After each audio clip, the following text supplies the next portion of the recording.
Bana mtazamaji Bongo Super Media, siku ya jana Kamala Harris, makamu wa rais wa Joe Biden ambaye ameshamaliza muda wake, alizungumza kuhusiana na rais wa Marekani hivi sasa Donald Trump kwamba aliingia vitani ni kwa sababu Netanyahu ndio aliyemvuta vitani, wala sio kwa yeye mwenyewe matakwa yake, ama sio kwa matakwa ya Wamarekani, ila ni kwa vishawishi vya Netanyahu. Sasa Trump ni kama alimsikia Kamala Harris kile ambacho amekizungumza. Hivyo rais wa Marekani Donald Trump amezungumzia kwa kina msimamo wake kuhusu Iran, Israeli na hali ya kisiasa ya kimataifa, akisisitiza kuwa hakuna wakati wowote Israeli ilimshawishi au kumlazimisha Marekani kuingia vitani dhidi ya Iran.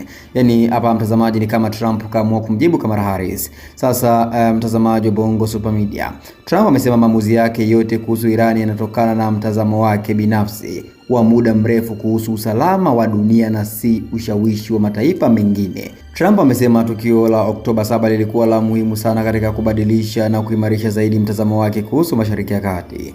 Lakini pia Trump amesema tukio hilo lilionyesha hatari kubwa za ukosefu wa utulivu katika eneo hilo, na kwa mtazamo wake limefanya msimamo wake wa muda mrefu kuhusu Irani kuwa thabiti zaidi.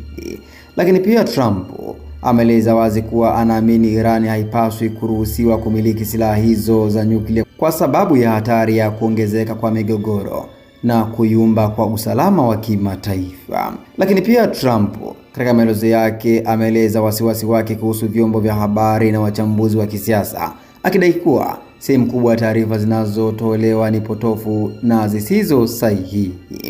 Hayo ndiyo maneno ambayo Trump ameyasema. Mtazamaji, Trump kamjibu Kamala Harris kwamba ameingia katika vita na Iran ni kwa mtazamo wake yeye mwenyewe binafsi, wala sio kwa ushawishi wa Benjamin Netanyahu almaarufu kwa jina la Bibi, wengine wanamfahamu hivyo. Mtazamaji, nilisema kwamba Trump atakuja kumjibu Kamala Harris kwa sababu ni mtu ambaye alichuana naye katika kugombea kiti cha urais pale nchini Marekani. Kwa hivyo hawezi akamsema alafu yakae kimya. Kamjibu Kamala Harris. Maoni yako na ni yapi? Unahisi alichokisema Kamala Harris ni sawa ama anachosema hapa Trump ni sawa? Andika maoni yako hapo katika sehemu ya comment.